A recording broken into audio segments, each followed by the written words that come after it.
Hello అండి, నమస్తే. Welcome back to my channel spicy food Telugu.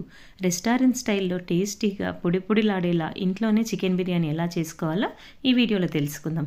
వీడియోలోకి వెళ్ళే ముందు ప్లీజ్ నా ఛానల్ని సబ్స్క్రైబ్ చేసుకోవడం మాత్రం మర్చిపోవద్దు. ఇంకా లేట్ చేయకుండా వీడియోలోకి వెళ్దాం. ఒక గిన్నెలో శుభ్రంగా కడిగి పెట్టుకున్న 1/2 kg చికెన్ తీసుకుని అందులో రుచికి సరిపడా సాల్ట్, చిటికెడు పసుపు, 1.5 teaspoons కారం, 1 teaspoon ధనియాల పొడి, ఇంకా 2 teaspoons ఫ్రెష్గా రుబ్బి పెట్టుకున్న అల్లం వెల్లుల్లి పేస్ట్ ఎప్పుడైనా ఇంట్లో రుబ్బుకున్నదే వాడండి, బయట కొనుక్కొచ్చుకునేది అస్సలు వాడకండి. ఇంకా 1.5 teaspoon బిర్యానీ మసాలా. ఇక్కడ నేను 1/2 kg చికెన్కి సరిపోయే ఐటమ్స్ అన్నీ చూపిస్తున్నానండి. 1/2 kg చికెన్కి 1/2 kg రైస్ వేసుకుంటే బిర్యానీ పర్ఫెక్ట్గా ఉంటుంది. ఇంకా ఇందులో సగం నిమ్మకాయని పిండుకోండి, కొద్దిగా కసూరి మేతి నలిపి వేసుకోండి, తర్వాత గుప్పెడు పుదీనా కూడా వేసుకొని అన్ని మసాలాలు చికెన్కి పట్టేటట్టు బాగా మర్దనా చేస్తూ కలుపుకోవాలి. మసాలాలు అన్నీ ముక్కలకి పట్టేలా కలుపుకున్న తర్వాత ఇందులో 3 tablespoons పెరుగు కూడా వేసుకొని అట్లీస్ట్ 2 hours చికెన్ని నాననివ్వండి. ఒకవేళ మీకు కుదిరితే ఈ మ్యారినేషన్ని ముందు రోజు రాత్రే చేసి పెట్టుకోండి.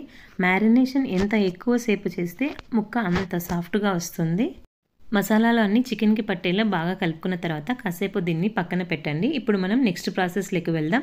ఒక పెద్ద గిన్నెలో 2 నుంచి 3 గరిటెలు ఆయిల్ వేసుకొని ఆయిల్ కాస్త హీట్ అయ్యేలోపు పక్కన ఒక గిన్నెలో రైస్ కోసం కొద్దిగా వాటర్ వేసుకొని సరిపడా ఉప్పు, కొద్దిగా పుదీనా, 3 లవంగాలు, 1 ఇంచ్ దాల్చిన చెక్క, కొద్దిగా జీలకర్ర, 2 లవంగాలు, 1 బిర్యానీ ఆకు వేసి వాటర్ని బాగా మరగనివ్వండి. ఇక్కడ ఆయిల్ కూడా బాగా హీట్ అయింది. ఇందులో సన్నగా పొడవుగా కట్ చేసిన ఉల్లిపాయలు వేసి ఉల్లిపాయలు వేయడానికి కొద్దిగా సాల్ట్ వేసుకోండి. సాల్ట్ వేయడం వల్ల ఉల్లిపాయలు త్వరగా వేగుతాయి. ఉల్లిపాయలు బాగా బ్రౌన్ కలర్లోకి వచ్చే వరకు వేయించండి. ఉల్లిపాయలు బ్రౌన్ కలర్లోకి వచ్చాక కొన్ని ఉల్లిపాయలు తీసి పక్కన పెట్టండి. తర్వాత ఇక్కడ ప్లేట్లో చూపించిన మసాలాలు అన్నీ వేసి సన్నగా తరిగి పెట్టుకున్న 2 పెద్ద టమోటాలు, 2 పచ్చిమిరపకాయలు, గుప్పెడు పుదీనా, ఇంకా ముందుగా మ్యారినేట్ చేసి పెట్టుకున్న చికెన్ను కూడా వేసుకొని బాగా కలుపుకోండి.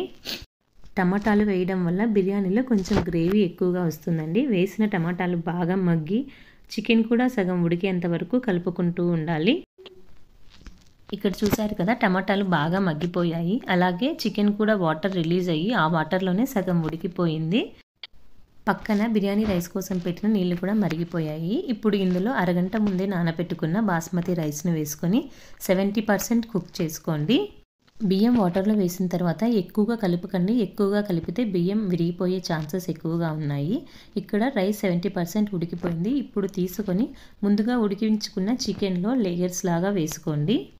మీరు బిర్యానీ ఎక్కువ క్వాంటిటీలో చేసేదైతే ఈ చికెన్లోంచి కొంచెం గ్రేవీని పక్కనే తీసి పెట్టుకొని ఒక లేయర్ రైస్, ఒక లేయర్ ఆ గ్రేవీ అలా వేసుకోండి. ఇక్కడ నేను 1/2 kg చికెన్కి మాత్రమే చేస్తున్నాను కాబట్టి అలా అవసరం లేదు, అందుకే డైరెక్ట్గా రైస్ వేసేసాను. రైస్ వేసిన తర్వాత ఇందులో కొద్దిగా పుదీనా, ఇంకా ముందుగా వేడి నీళ్ళల్లో నానబెట్టుకున్న కొద్దిగా కుంకుమ పువ్వు, ఇంకా పసుపు వేసుకోండి. 1/2 teaspoon బిర్యానీ మసాలా, ఇంకా ముందుగా ఫ్రై చేసి పక్కన పెట్టుకున్న ఫ్రైడ్ ఆనియన్స్, 2 tablespoons నెయ్యి వేసుకొని మూత పెట్టుకొని ఫస్ట్ 10 నిమిషాలు మీడియం ఫ్లేమ్లో, తర్వాత 10 నిమిషాలు లో ఫ్లేమ్లో దమ్ చేయండి. తర్వాత స్టవ్ ఆఫ్ చేసి 20 నిమిషాలు కదపకుండా అలాగే ఉంచండి. 20 నిమిషాల తర్వాత మూత తీసి చూస్తే చూసారు కదా ఎంత పొడి పొడిలాడేగా బిర్యానీ రెడీ అయిపోయిందో. మీరు కూడా ఒకసారి ఇంట్లో ట్రై చేసి ఎలా వచ్చిందో కామెంట్ బాక్స్లో చెప్పండి. సబ్స్క్రైబ్ చేసుకోవడం మాత్రం మర్చిపోవద్దు. Thanks for watching.